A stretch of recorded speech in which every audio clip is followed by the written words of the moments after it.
My name is Claire, and my early years were simple and happy, at least that's what I remember. My parents both worked at the local factory, a steady job that kept food on our table and a roof over our heads. But life has a way of throwing curveballs when you least expect them. I was only 6 when the factory declared bankruptcy, leaving both my parents jobless in one devastating blow. I remember the night they sat me down in our small living room. Mom's eyes were red from crying, though she tried to hide it with a forced smile. Dad kept fidgeting with his wedding ring, a nervous habit I'd come to recognize.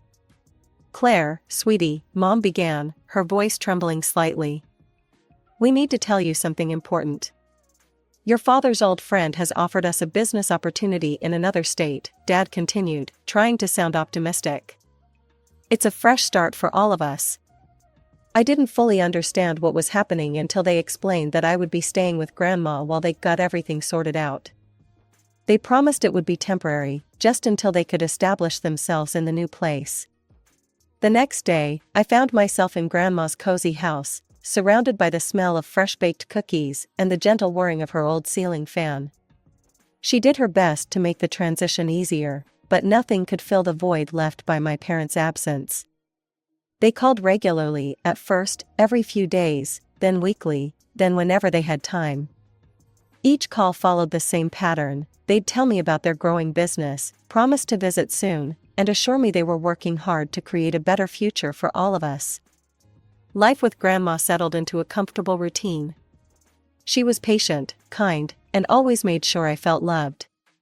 But I couldn't shake the feeling of being left behind, especially during school events when other kids' parents would show up with cameras and proud smiles. Then, for years later, everything changed again. I was 10 when they showed up unannounced on Grandma's doorstep, not to take me home as I'd hoped, but to add another child to Grandma's care. My 2-year-old sister, Sarah, clung to Mom's leg as they explained that their business demanded too much time for proper parenting. "We're doing this for their future," I overheard Dad telling Grandma in the kitchen that night. "We'll send more than enough money for both girls. You can hire help, whatever you need." Grandma's response was firm but tired. "If you're going to do this, we need to make it official. No more informal arrangements."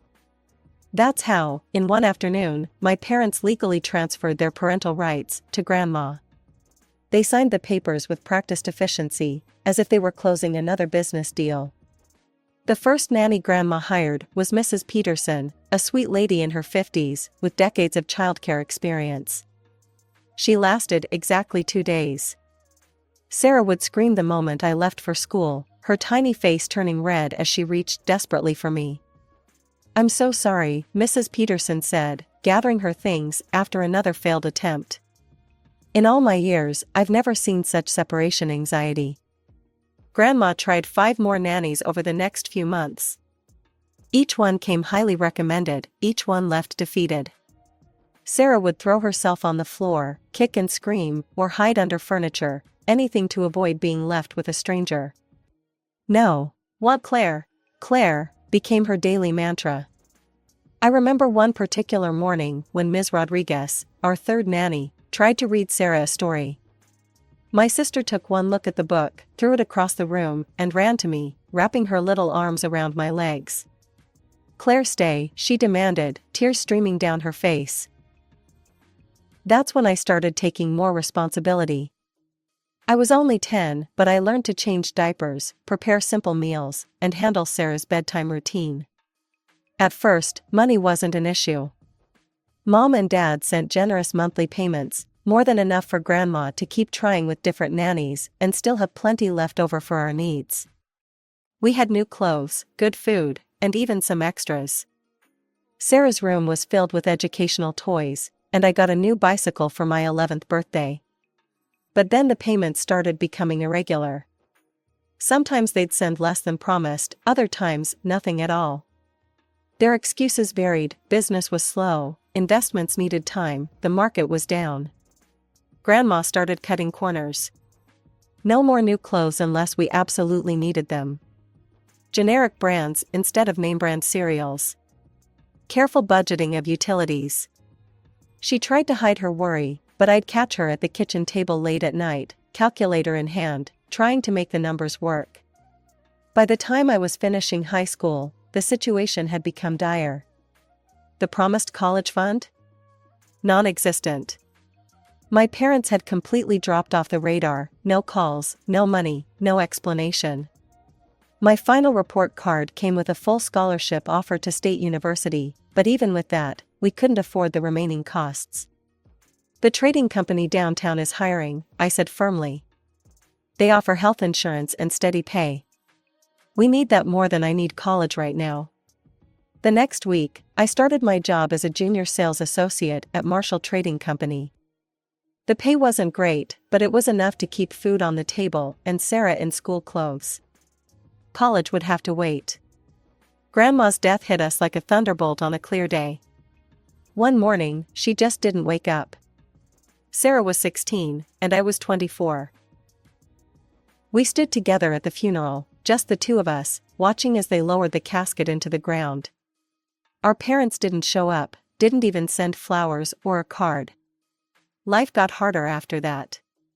I picked up every extra shift I could at Marshall Trading. Weekends? I worked them. Holiday pay? I volunteered first. Office party planning committee? Sign me up, it came with a small stipend. Every extra dollar went into what I called Sarah's future fund. My coworker Jenny would constantly try to drag me out to bars or set me up on dates. "Claire, you're wasting your youth," she'd say, perched on the edge of my desk during lunch breaks. "That cute guy from accounting asked about you again." "No time for dating," I'd reply, not even looking up from my spreadsheets. Sarah's college applications are due next month. Those years were a blur of work, home, bills, and making sure Sarah had everything she needed for school. I bought my clothes from thrift stores, but made sure Sarah had new ones. I ate ramen noodles, but packed her healthy lunches. Every bonus went straight into her college fund. When Sarah got accepted to Riverside University, I nearly cried from relief. We could just barely afford it with her partial scholarship and my savings. Life has a funny way of surprising you sometimes. Right after Sarah left for college, Marshall Trading got bought out. The new CEO, Michael, started making regular visits to our office. He was different from what I expected, kind, down-to-earth, and genuinely interested in his employees' well-being. I caught him looking at me during meetings, and he'd often stop by my desk to ask my opinion on various projects. One day, he just straight up asked me to dinner. "I know it's not professional," he said, looking slightly nervous, "but I'd really like to get to know you better, Claire. Outside of work." For the first time in years, I said yes to a date. Our courtship was simple, but sweet. Michael understood my dedication to Sarah and admired it. He didn't try to rush things or pressure me. A year later, we got married at the courthouse, with just a few close friends as witnesses. We decided to live in Grandma's house. I couldn't bear to part with it, and Michael said it had good bones. Suddenly, life got easier. Michael's salary meant I could finally buy myself nice things without feeling guilty. I got my first designer handbag, started getting regular haircuts at a proper salon instead of trimming it myself in the bathroom. Last month, Michael surprised me with a trip to the Maldives. As I lounged on the beach, posting photos of the crystal clear water and white sand beaches to Instagram, I couldn't help but marvel at how much my life had changed. For the first time in forever, I wasn't just surviving, I was living. The message appeared in my Instagram inbox 3 days after I posted those beach photos. My hands started shaking when I saw the name, Mom. The profile picture showed her and Dad, both tanned and well-dressed, standing in front of some European landmark. "Darling Claire," the message read. "We've just returned from an extended business trip abroad. We've been thinking about you and Sarah constantly. We'd love to reconnect with both our daughters. Your father and I have changed. Please give us a chance to explain everything." I showed the message to Michael, who just held my hand as I stared at the screen. "The nerve of these people," I muttered. "An extended business trip? They've been gone for 15 years. My response was short, "I don't want any contact with you." Please don't message me or Sarah again. We stopped being your daughters when you signed away your rights. Then I hit the block button. My hands were still trembling when I called Sarah. She picked up on the fourth ring, sounding distracted. Mom and Dad reached out to me, I said without preamble. There was a pause on the other end. Too long of a pause. Oh? Sarah's voice was carefully neutral. What did they say? I told her about the message and my response. The silence stretched between us again. Maybe, Sarah started hesitantly, maybe we should hear them out? Just out of curiosity? People can change, Claire. Are you serious? I couldn't believe what I was hearing. They abandoned us. They didn't even come to Grandma's funeral.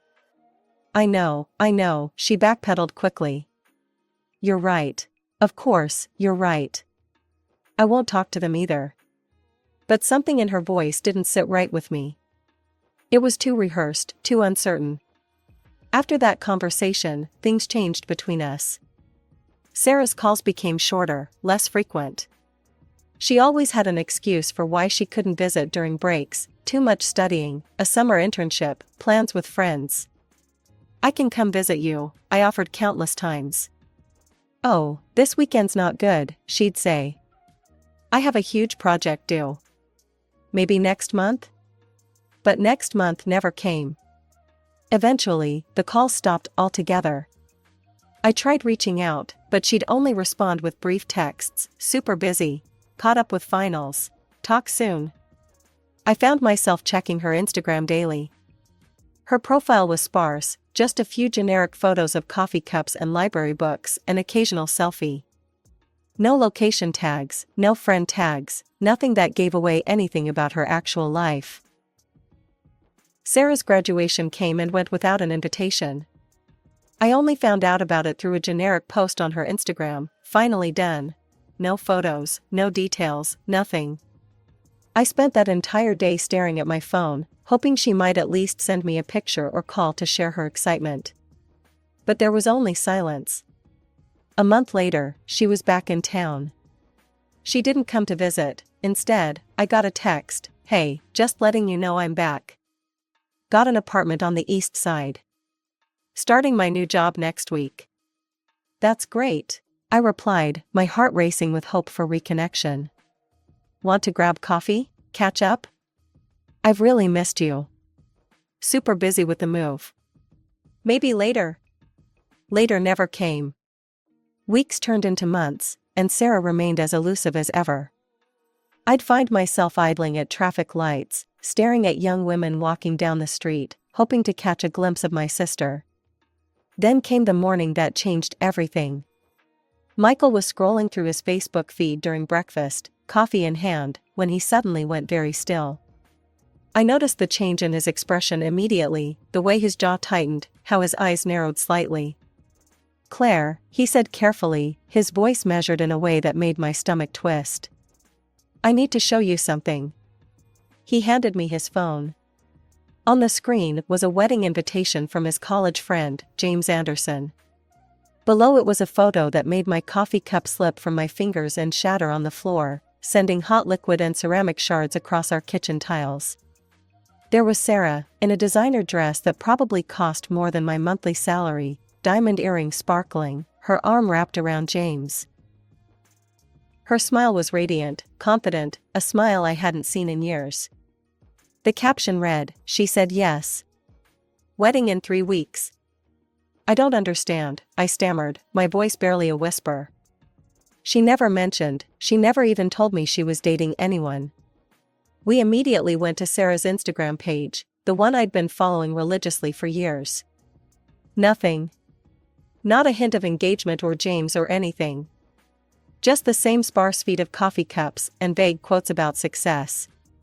But on James's profile, there she was again. Multiple photos of them together at fancy restaurants, vacation spots, family gatherings. They looked like the perfect couple, always dressed impeccably, always at some exotic location or high-end event. And then I saw it, a tag to another account, Sarah Anderson Official.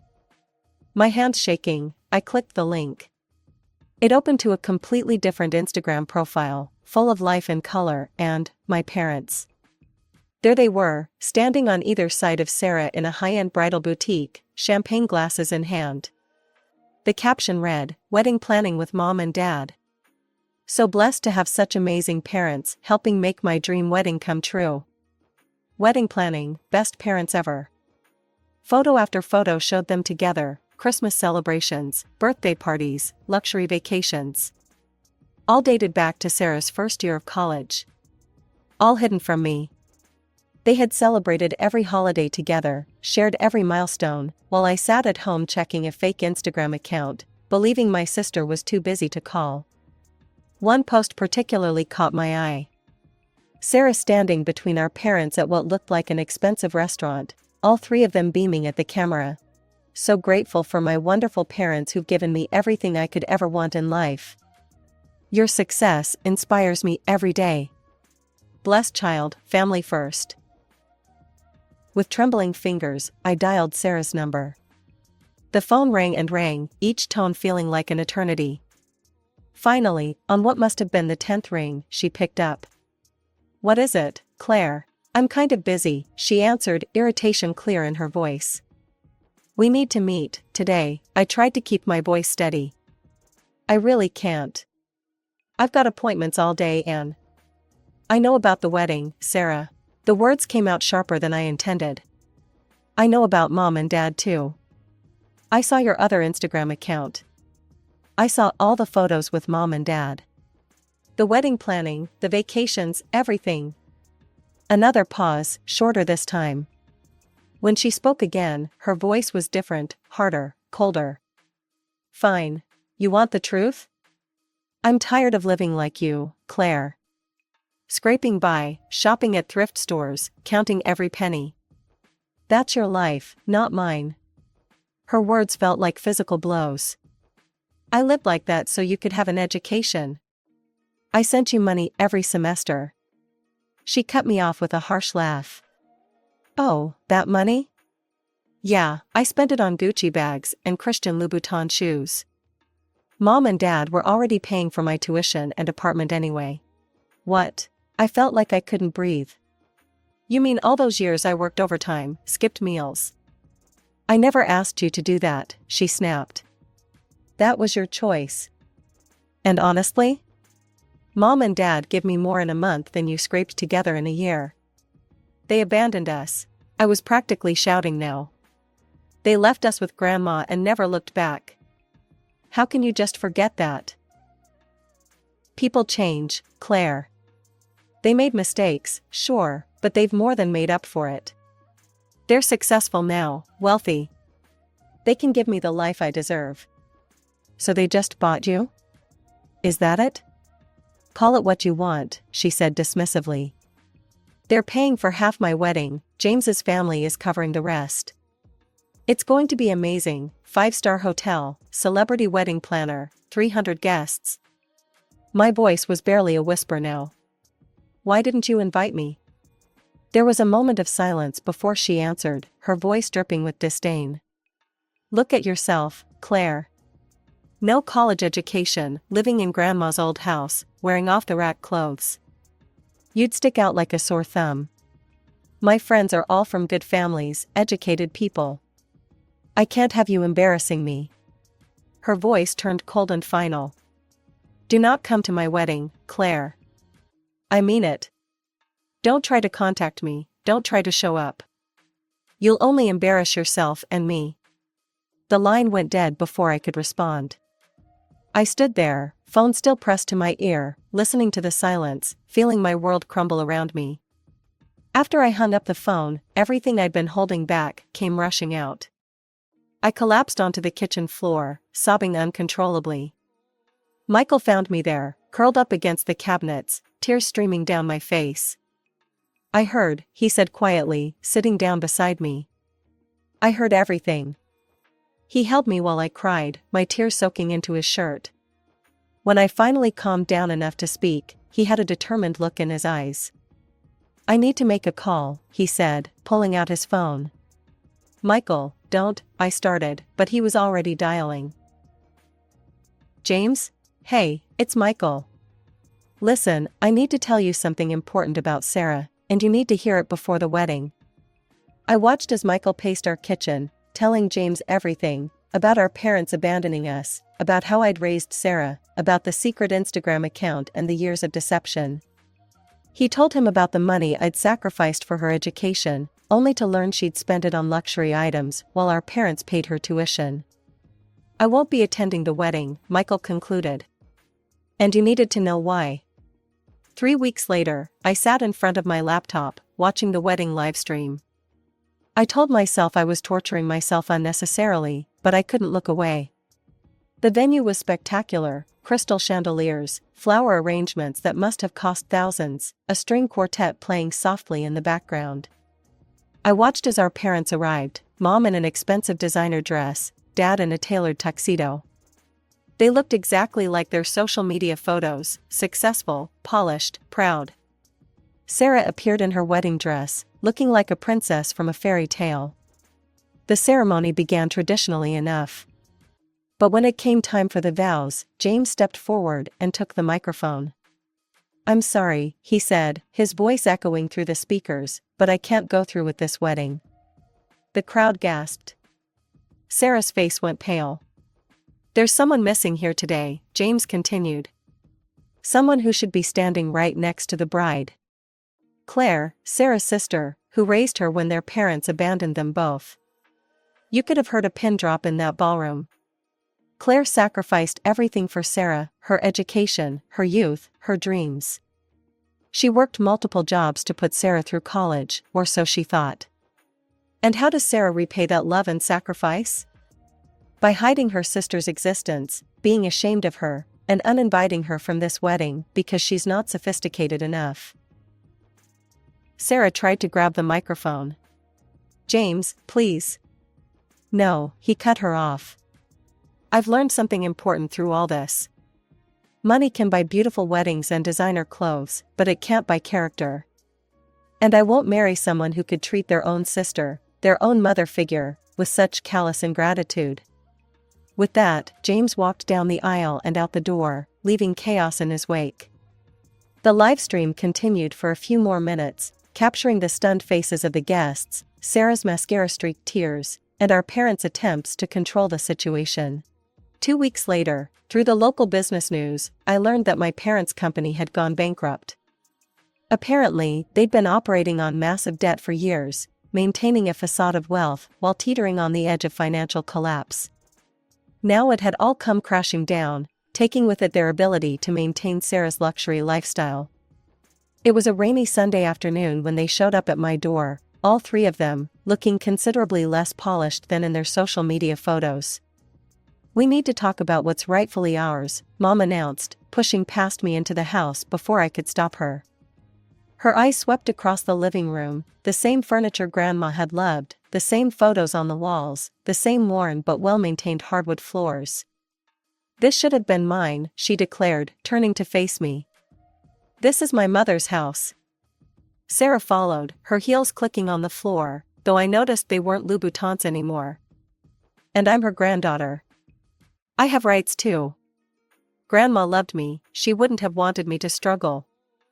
Michael stepped into the doorway from the kitchen, his presence solid and reassuring.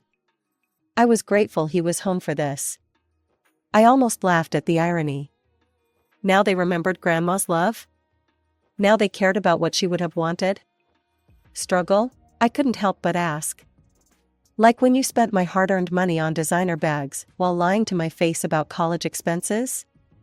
That's not relevant right now, Dad cut in, speaking for the first time. He looked tired, older somehow. "We're here about the inheritance. Your mother is right, this house should be partially hers. And Sarah..." "Let me stop you right there," I interrupted, walking to Grandma's old secretary desk. I pulled out a document I'd kept safe all these years, unfolded it, and laid it on the coffee table.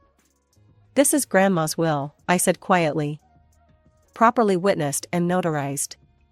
Let me read you the relevant part."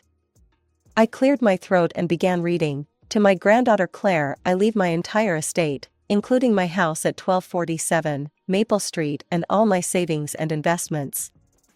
She has earned this not just by being my granddaughter, but by being the daughter I wish my own had been, and the sister who gave up everything for Sarah's welfare. The silence that followed was deafening. But that's not fair, Sarah exploded. You already have a husband who can take care of you. I have nothing now. No wedding, no money, no. No sister? I suggested. Because that was your choice, Sarah. You chose designer clothes over family. You chose to be ashamed of me rather than grateful. You chose money over love. I walked to the front door and held it open. Now, I'm choosing too. I choose to let go of people who only remember family when they need something. Please leave my house. I closed the door behind them and leaned against it, feeling Michael's arms wrap around me. You okay? He asked softly. You know what? I am, I replied, and I meant it. For the first time in my life, I don't have to take care of anyone but myself. I don't have to worry about ungrateful family members or try to earn love that should have been unconditional. As I walked into the kitchen to make coffee, I glanced at the family photos one last time. Some family trees need pruning to grow stronger, and I was finally ready to let go of the dead branches and focus on new growth.